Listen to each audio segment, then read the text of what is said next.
Hi, and welcome to Devin Answers Questions. Today, Devin will answer Mrs. Ramos's questions. Question 1. Identify and explain the organization of the legislature.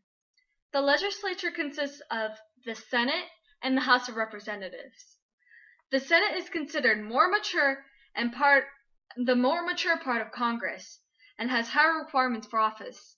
You must be at least 30 and have had a citizenship for at least 9 years, whereas in the House of Representatives, you must be at least 25 and have had a citizenship for 7 years.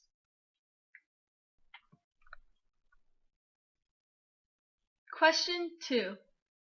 Identify and provide an example of the powers of the legislature, both formal and informal. Some formal powers include the House's ability to vote to have the president impeached or other officials impeached, but the Senate must carry out the trial. The only impeachable officials other than the president and vice president are federal judges and cabinet members. Bill Clinton was impeached from his presidency. Another formal ability includes the House's ability to elect the president if electoral votes are tied. The House also has the formal power to introduce laws and legislation that specifically deal with revenue and taxes. The Senate has the formal ability to introduce laws and legislation revenue. The House has the formal power to be a part of joint committees. Some committees include economics and commerce committees. Congress has the power to declare war, grant letters of marque and reprisal, and make rules concerning captures on land and water. The President has the informal power for executive orders, however, executive pacts with foreign countries, and pocket veto. Question 3. Identify and explain how Congress shares powers with the executive, judiciary, and bureaucracy. Some of the shared powers include checks and balances. The executive has the ability to veto any bills made by Congress. One example is the Keystone Pipeline. The president did not feel that Congress made a constitutional bill, so he vetoed it.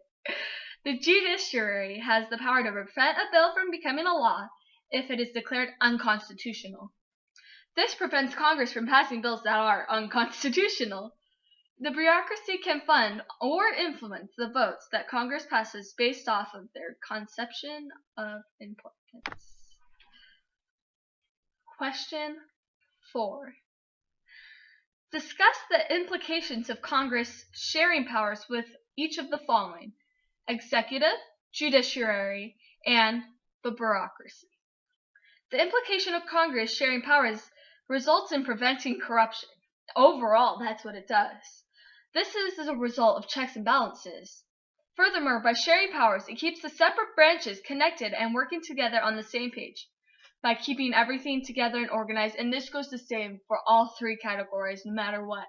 Whereas if it's a bureaucracy where it's just federal agency, or just the judiciary, because that has its own, or the executive, which is like the veto, keeping control of that, or not the veto, the impeachment, and just that in general.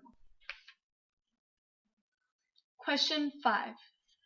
Discuss the functions of Congress. Congress is the lawmaking branch of government. It is in charge of making laws and bills and then passing them into law. It is separated into two branches, the House and the Senate. The purpose of these two branches is to represent the people and what the laws the people want in order to benefit their well-being. So the House is more connected to people, while the Senate is more wisdom and wiser bills rather than just House benefiting only their constituents. In addition, the Congress has the ability to check the president by impeaching him. That's another power altogether. They have the ability to issue taxes and spending in addition to inform the public. Question 6. Inform how the power of the Congress has or may evolve gradually. The power of Congress may slightly increase because they are getting more powerful, and they are the people who create the law. So the president doesn't create the law as much as the legislative branch. So of course people want to impress the legislative branch because they're the ones who make the laws they want passed that benefit them.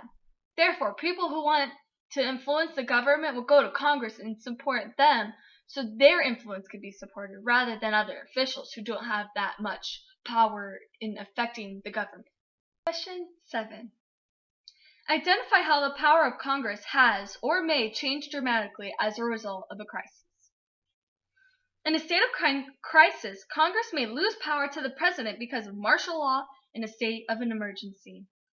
In addition, the president may take power because reforms and changes to fix the problem need to be made. For example, this happened in the Depression when the executive, it was all the power and problems were put to the executive president because the Congress, they just couldn't fix the problems. It was just in that much state of chaos. These changes need to be made quickly and efficiently. That's why they make it to the president, because he's the one who to handle it in an immediate situation, rather than having 435 people bickering over what to do. The single president is more able to take the executive action. Question 9. Identify and discuss the ties between the Congress and interest groups. Interest groups may lobby congressmen to get their influence. Furthermore, interest groups have the ability to bring support, whether financial or through advertisement. Interest groups form in order to get their goal accomplished. In order to do this, they need to get their influence across to the congressmen through lobbying. So that's how they get their everything going, because Congress makes the law and the interest groups want the law. So they have to influence the congressmen to get the law to come together and make the law happen. Question 10. Identify and discuss the ties between Congress and the media. The media inform the public as to what is occurring in Congress. Depending on the source of media, it could reveal corruption in Congress. In doing so, it serves as a watchdog. Furthermore, the media serves as a key method for advertising what's going on in Congress and informing the public as to what's happening in Congress during that time. This serves as a method of democracy to keep the people involved by informing the people as what's happened. And they're able to know what's going on with their representatives, so the people are able to be more interactive with the knowledge of what's happening currently in their government. Question 11. Identify and discuss the ties between the Congress and the state and local governments. State and local governments serve to benefit their particular community, whereas larger groups of the Congress serve to benefit the country as a whole. By allowing state and local government influence in Congress, Congress has to take into consideration each individual group when they make laws. And they also is able to take into consideration different geographical areas. As a result, the government balances local power with the federal power by allowing different responsibilities. That's why they made the Senate and the House, because the House is more connected to the people, whereas the Senate is more wise as a group as a whole, more focused on states, of course. So by their balance is able to federal balance the country as a whole, or state and local. So it just all creates a balance by having House of Representatives present and focusing on their particular constituents. Well, I hope you liked my show. I hope I answered all the questions according to your needs, Miss Ramos. Thumbs up? A+?